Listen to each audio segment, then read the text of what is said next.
तो साथियों नमस्कार, जय हिंद और जय भारत। दोस्तों, एक और बहुत ही महत्वपूर्ण जजमेंट लेटेस्ट जनवरी का है। 7 जनवरी 2026 को ये जजमेंट जारी किया गया है आर्मड फोर्सेस ट्राइब्यूनल की तरफ से। पूर्व सैनिक जो कि लो मेडिकल कैटेगरी में डिस्चार्ज हुआ था और नेवी का ये सैनिक था, नेवी से डिस्चार्ज हुआ और बाद में जो इनकी डिसेबिलिटी थी उसको कंसीडर नहीं किया एलिजिबल होने के लिए कि उनको डिसेबिलिटी पेंशन या इम्पेयरमेंट रिलीफ मिल जाए।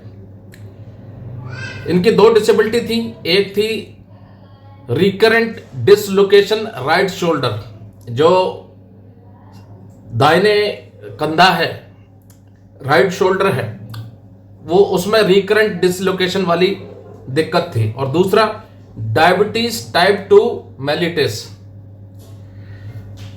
और दोनों की असेसमेंट जो रिलीज मेडिकल बोर्ड ने की उसके ऊपर आपको बताएंगे क्या असेसमेंट की। और इस केस में 2 महत्वपूर्ण चीजें सामने आई हैं। एक तो सबसे बड़ा सवाल, क्या रिलीज मेडिकल बोर्ड जो डिसेबिलिटी है उस डिसेबिलिटी में यदि किसी बंदे ने सर्जरी के लिए अनविलिंग किया है कि उसे ऑपरेशन नहीं कराना या सर्जरी नहीं करानी, तो क्या रिलीज मेडिकल बोर्ड उसकी डिग्री ऑफ परसेंटेज कम कर सकता है उसकी डिसेबिलिटी की। उसके बारे में भी काफी कुछ निकल के आया है। और दूसरा जो डायबिटीज है, डायबिटीज टाइप 2 मेलिटस, वो neither attributable to nor aggravated by service कर दी गई है, तो उसके ऊपर भी निकल के आया है। जो जजमेंट है उसमें काफी चीजें निकल के आई हैं और क्या कोर्ट का आदेश था वो भी मैं आपको दिखाऊंगा। तो इस जजमेंट में बहुत सी महत्वपूर्ण चीजें हैं जो ऑपरेशन या सर्जरी अनविलिंग करते हैं। तो सबसे पहला सवाल आता है, क्या रिलीज मेडिकल बोर्ड यदि कोई सैनिक सर्जरी को अनविलिंग करता है तो उस डिसेबिलिटी का परसेंटेज या डिग्री ऑफ इम्पेयरमेंट या परसेंटेज जो है उस डिसेबिलिटी की वो कम कर सकता है क्या। ये एक महत्वपूर्ण सवाल है, इसका जवाब भी मैं आपको इस जजमेंट में दिखाऊंगा। और दूसरा, डायबिटीज पीस लोकेशन में हुई है तो क्या कोर्ट कहती है क्या आपको डिसेबिलिटी पेंशन मिलेगी या नहीं, वो भी मैं आपको इस जजमेंट के हिसाब से दिखाऊंगा। तो बहुत ही महत्वपूर्ण जजमेंट है, पूरा सुनिएगा समझिएगा। तो साथियों, आप देख सकते हैं ये वो जजमेंट है जो कि आर्मड फोर्सेस ट्राइब्यूनल में 7 जनवरी को जारी किया गया था। 7 जनवरी 2026 को यह जजमेंट जारी हुआ है और मामले पर चलते हैं। मांग की गई थी कि जो डिसेबिलिटी पेंशन इनकी रिजेक्ट की गई है वो डिसेबिलिटी पेंशन इनको दी जाए, ठीक है, 50% के हिसाब से, ठीक है। और अब यहाँ पर समझिए ये जो मुद्दा है इस पैराग्राफ में, जो सैनिक है वो सैनिक को डिसेबिलिटी क्या क्या थी। सैनिक भर्ती हुआ था नेवी में सन 90 में और डिस्चार्ज हुआ लो मेडिकल कैटेगरी में सन 2022 में, जुलाई 2022 में, 31 जुलाई 2022 को डिस्चार्ज हुआ।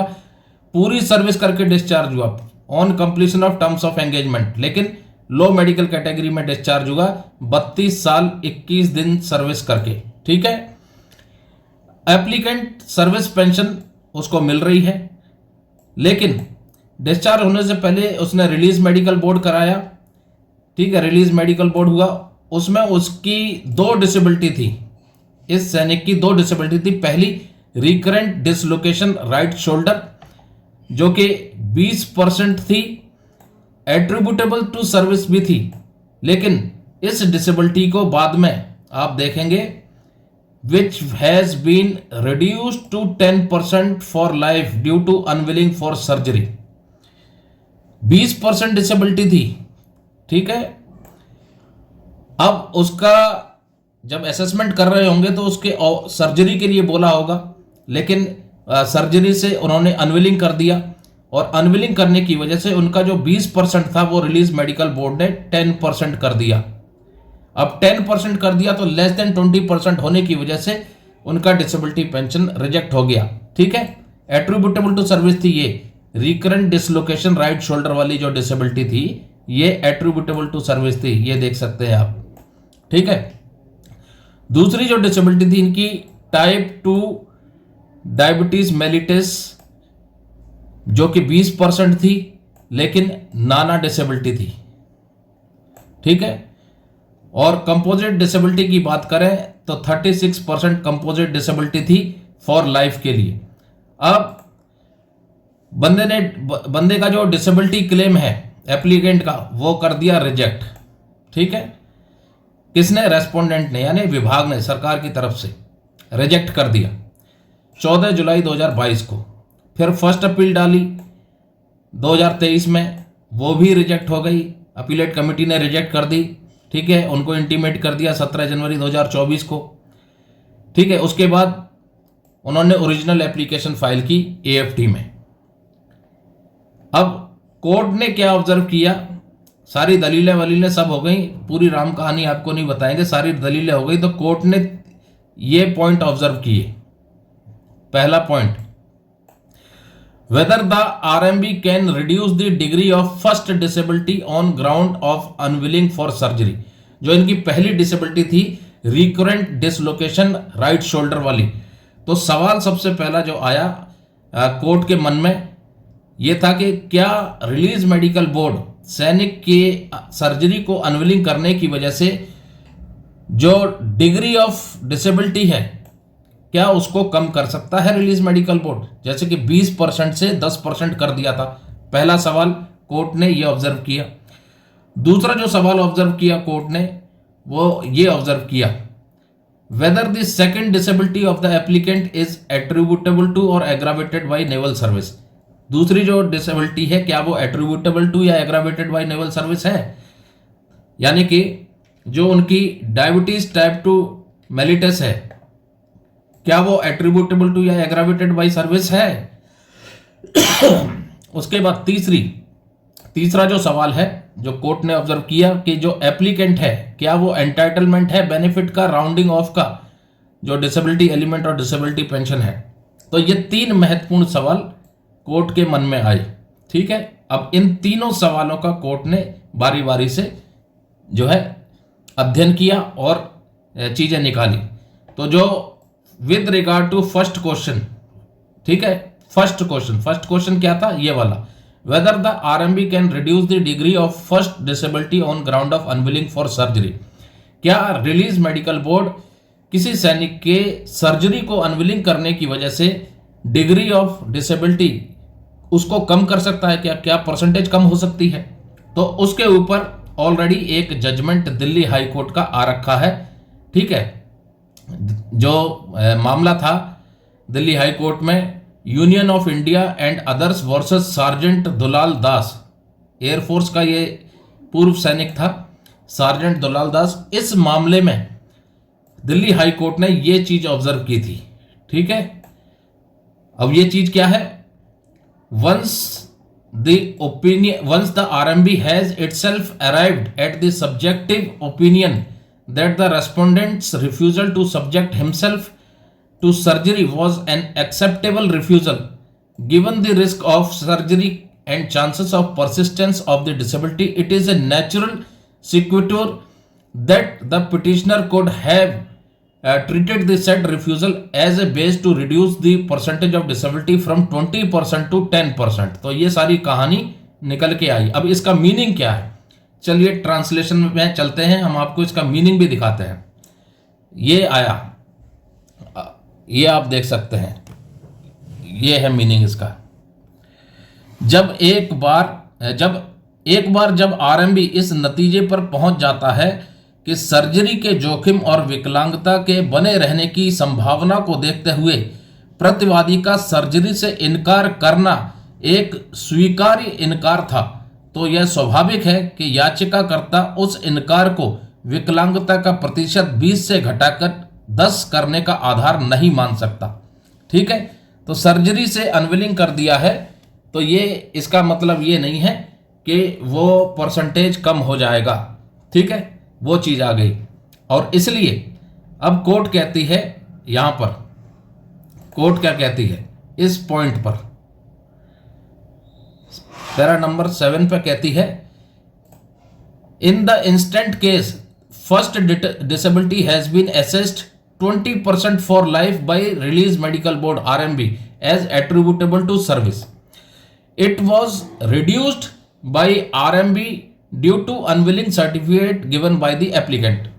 कोर्ट ऑब्जर्व करती है कि RMB ने पहले 20% फॉर लाइफ दिया था, इनकी जो डिसेबिलिटी थी कौन सी, रिकरेंट डिसलोकेशन राइट शोल्डर वाली, वो 20% थी, एट्रीब्यूटेबल टू सर्विस थी, RMB ने दिया था, लेकिन बाद में उसको रिड्यूस कर दिया गया। ठीक है, किसने रिड्यूस किया? RMB ने। क्यों रिड्यूस किया? क्योंकि उसने जो अनविलिंग सर्टिफिकेट था सर्जरी का वो दिया था कि उसे सर्जरी नहीं करवानी, अनविलिंग दिया था। अब कोर्ट कहती है इन view of the facts and circumstances of the case and law laid down by the honourable Delhi high court, we are of the opinion that the degree of first disability cannot be reduced by RMB on ground of unwilling for surgery by the applicant. अगर सैनिक surgery के लिए unwilling भी देता है तो जो facts हैं, जो लॉ ऑलरेडी सेटल कर रखा है इस मामले पर, उसके अनुसार जो रिलीज मेडिकल बोर्ड है, जो RMB है, वो डिग्री ऑफ इम्पेयरमेंट या डिसेबिलिटी की परसेंटेज को कम नहीं कर सकता है। ठीक है, अकॉर्डिंगली और उसी के अनुसार we hold that the assessment degree of first disability is 20% for life. और इसलिए कोर्ट कहती है कि जो 20 से 10% किया था वो डिसेबिलिटी 20% फॉर लाइफ ही रहेगी। और यहीं पर काम बन गया, क्योंकि वो डिसेबिलिटी RMB ने already attributable to service accept किया था, बट परसेंटेज 20 से 10 कर दिया था, तो काम बन गया। इधर कोर्ट की नजर में ये बिल्कुल फिट हो गया। अब आ जाइए दूसरी डिसेबिलिटी के ऊपर।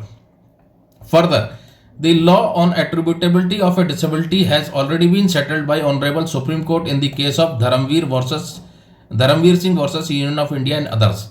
अब एट्रीब्यूटेबिलिटी के लिए जो पहले से ही सुप्रीम कोर्ट ने आदेश दे रखा है धर्मवीर वाले मामले पर, उसमें ऑलरेडी मामला सेट हो रखा है कि जो बीमारी भर्ती के समय नहीं थी या रिकॉर्डेड नहीं थी और बाद में सर्विस के दौरान होती है तो वो सेवा की वजह से मानी जाएगी, एट्रीब्यूटेबल टू सर्विस या एग्रावेटेड बाय सर्विस होगी। और इसके ऊपर ऑलरेडी सुप्रीम कोर्ट का जजमेंट है। ठीक है, ये पूरा मामला है सुप्रीम कोर्ट के जजमेंट का। अब आ जाइए डायबिटीज़ के ऊपर। काफ़ी लोग डायबिटीज़ में भी लो मेडिकल कैटेगरी कर दिए गए थे। ठीक है, इधर आ जाइए। अब कोर्ट ऑब्जर्व करती है इनकी जो दूसरी डिसेबिलिटी थी, in view of the settled position of law on attributability. Attributability की बात हो रही है कि जो ऑलरेडी एट्रीब्यूटेबिलिटी वाली पोजीशन थी, कोर्ट ऑब्जर्व करती है कि RMB ने जो इनका डिसेबिलिटी पेंशन रिजेक्ट किया है, second disability type 2 diabetes mellitus, ये नाना इसलिए किया है कि जो रीज़न दिया था कि डिसेबिलिटी का जो ऑनसेट है, ये ऑनसेट है जो डिसेबिलिटी का, वो जनवरी 2008 में हुआ था, जब वो पोस्टेड था कहाँ, पीस लोकेशन में। ठीक है, ये रीजन दिया था जिसकी वजह से जो डिसेबिलिटी है वो इनकी क्या कर दी गई थी, नाना कर दी गई थी। क्यों? क्योंकि ये पोस्टेड था पीस लोकेशन में 2008 में जब ये डिसेबिलिटी इनको हुई थी। अब कोर्ट आगे क्या कहती है उसको समझना। However considering the facts and circumstances of the case, इस केस के फैक्ट्स और सर्कमस्टेंसेस को कंसीडर करने के बाद कोर्ट इस ओपिनियन पर है कि जो रिलीज मेडिकल बोर्ड ने डिनाई किया है इनका डिसेबिलिटी पेंशन, ठीक है, वो क्रिप्टिक है और कोर्ट को कन्विंस भी नहीं कर रहा है और पूरी सच्चाई भी बयान नहीं कर रहा है इस मामले पर। तो RMB ने जो इनका डायबिटीज़ वाला मामला नाना किया था उसको लेकर के कोर्ट ने कहा कि RMB ने जो ये पोजीशन रखी है डिसेबिलिटी डायबिटीज़ टाइप 2 मेलिटिस की, ये नाना सिर्फ इस ग्राउंड पर है कि ये बंदा पीस लोकेशन में था, तो ये रीजनिंग पसंद नहीं आई कोर्ट को। ठीक है, क्यों पसंद नहीं आई उसका भी रीजन दिया है कोर्ट ने कि जो पीस स्टेशन है वो अपने आप में सख्त नेवी की ट्रेनिंग और उससे जुड़े जो स्ट्रेस है या स्ट्रेन है वो लगे हुए होते हैं पीस स्टेशन में भी। अगर बंदा पीस स्टेशन में भी पोस्टेड है तो नेवी की जो ट्रेनिंग होती है उसका स्ट्रेस और स्ट्रेन एसोसिएटेड होता है। तो ऐसा नहीं है कि पीस स्टेशन में है तो बिल्कुल आराम करके वो तनख्वाह ले रहा होगा। तो पीस स्टेशन में भी सख्त नेवी की ट्रेनिंग होती है और उससे जुड़े स्ट्रेस और स्ट्रेन इन्वॉल्व है। और इसलिए अब लिखा है कि जो बंदा था वो भर्ती हुआ था सन 1990 में। सेकंड डिसेबिलिटी जो उसको स्टार्ट हुई वो 17 साल की सर्विस के बाद हुई, जनवरी 2008 में। अब ओवरवेट की बात आई कि भाई बंदा ओवरवेट था, तो कोर्ट ने कहा कि बंदा जब डिस्चार्ज हुआ तो 59 केजी था और 59 केजी इसका आइडियल वेट था और एक्चुअल वेट 66 केजी था। सिर्फ 7 केजी ओवरवेट था और 11.86 इसका बीएमआई था, ओवर देन आइडियल वेट। और इसलिए ये नहीं कह सकते कि ओवरवेट की वजह से इसको डिसेबिलिटी थी, ठीक है। और अगर ओवरवेट भी होता तो ये जरूरी नहीं है कि उनकी जो डिसेबिलिटी है वो ओवरवेट की वजह से होनी थी, उसके ऊपर भी अलग जजमेंट आ रखा है, ठीक है। ये इस मामले के ऊपर जजमेंट है। और अंत में अगर आप देखें तो सारा मामला सुनने के बाद इधर कोर्ट ने आदेश दे दिया कि जो ओरिजिनल एप्लीकेशन है वो डिजर्व करती है अलाउड करने के लिए और हेंस अलाउड की जाती है, ये अलाउड कर दी गई। और जो रिजेक्ट किया था इनका डिसेबिलिटी पेंशन ग्रांट करने, डिसेबिलिटी एलिमेंट देने का, डिसेबिलिटी पेंशन का, वो सेट असाइड कर दिया जाता है, ठीक है। ये सेट असाइड कर दिया गया, ठीक है। और जो फर्स्ट डिसेबिलिटी थी इनकी, कौन सी वाली, right shoulder recurrent dislocation of right shoulder, first disability of the applicant, वो जो 10% कर दी थी आरएमबी ने 20% से, उसको 20% ही रखा, एट्रीब्यूटेबल टू नेवल सर्विस रखा। और जो सेकंड डिसेबिलिटी नाना कर दी थी, यानी type 2 diabetes mellitus, second disability of the applicant is also held aggravated कर दिया नेवल सर्विस की वजह से, ठीक है। नाना जो डिसेबिलिटी थी डायबिटीज वाली वो भी एग्रावेटेड बाई सर्विस कर दिया। और the applicant is entitled to get disability element at the rate 36% for life, court का आदेश। और ये राउंड ऑफ होकर के हो जाएगा कितना, 50% for life from the next date of discharge, discharge के अगले दिन से। और रेस्पोंडेंट को आदेश दे दिया, रेस्पोंडेंट यानी सरकार को डायरेक्ट किया कि भाई डिसेबिलिटी एलिमेंट दो 36% फॉर लाइफ के हिसाब से, जिसको राउंड ऑफ किया जाएगा 50% for life from the next date of discharge, ठीक है। और अगर इस आदेश को पालन करने के लिए 4 महीने का वक्त दिया है कि भाई 4 महीने में आपने इस आदेश का पालन करना है, ये 4 महीने का वक्त दिया है। उसके बाद अगर डिफॉल्ट पाया जाता है तो 8% सालाना ब्याज भी भुगतान किया जाएगा। कब तक ये ब्याज लगेगी, जब तक कि टिल दी एक्चुअल पेमेंट नहीं होती तब तक। 4 महीने के बाद जितना डिले होता जाएगा और जो भी उनका एरियर बनेगा उसके ऊपर 8% का ब्याज भी जुड़ता जाएगा। तो ये एक शानदार जजमेंट आया है। तो इसलिए कहते हैं ये जरूरी नहीं है कि आपका बीपी है, डायबिटीज़ है, नाना कर दिया है तो आपको मिलेगा नहीं। ऑलरेडी जजमेंट आ रखे हैं और जजमेंट आ रहे हैं, ये लेटेस्ट जजमेंट है। और ये जजमेंट जो है आप देखेंगे तो ये 7 जनवरी 2026 का है, 7 जनवरी 2026 का लेटेस्ट जजमेंट है। तो साथियों, उम्मीद करते हैं आज की ये जो वीडियो थी, ये जो जानकारी थी, आपको पसंद आई होगी। काफ़ी महत्वपूर्ण चीज़ें इसमें बताई गई थी कि अगर कोई सैनिक किसी सर्जरी के लिए अनविलिंग करता है तो क्या रिलीज मेडिकल बोर्ड उसकी डिग्री ऑफ डिसेबिलिटी या परसेंटेज की बात करें, उसकी डिसेबिलिटी की परसेंट, क्या आरएमबी उसको कम कर सकता है, उसको नहीं कर सकता है, और किस मामले में नहीं कर सकता, वो इस जजमेंट के माध्यम से आपको बताया। दूसरा, जो डायबिटीज वाले हैं, type 2 diabetes mellitus, peace location में भी यदि आपको हुआ है तो पीस लोकेशन के बारे में भी कोर्ट ने कहा कि पीस लोकेशन में भी अपने आप में एक प्रेशर है सख्त नेवी की ट्रेनिंग का, जिससे कि स्ट्रेस और स्ट्रेन वो एसोसिएटेड होता है। तो ये कहना कि भाई पीस लोकेशन में आपको डायबिटीज हुआ है इसलिए आपका डिसेबिलिटी को नाइदर एट्रीब्यूटेबल टू या नॉर एग्रावेटेड बाय सर्विस यानी नाना कर दिया है, तो वो भी गलत है रिलीज मेडिकल बोर्ड के द्वारा यदि किया गया है तो कानून के मुताबिक, क्योंकि कोर्ट इस चीज को नहीं मानती कि भाई पीस लोकेशन में अगर आपको डायबिटीज हुआ है तो वो नाना केस होगा। उसको एग्रावेटेड बाय सर्विस कंसीडर करके कोर्ट ने डायरेक्शन दे दिया रेस्पोंडेंट को यानी सरकार को कि इनको डिसेबिलिटी एलिमेंट दिया जाए और साथ में राउंडिंग ऑफ का बेनिफिट भी दिया जाए, और 4 महीने के अंदर इस आदेश को इंप्लीमेंट करने का निर्देश दिया गया है। अगर 4 महीने से डिले होता है तो वास्तविक भुगतान तक पूरे एरियर पर 8% सालाना ब्याज भी पूर्व सैनिक को भुगतान किया जाए।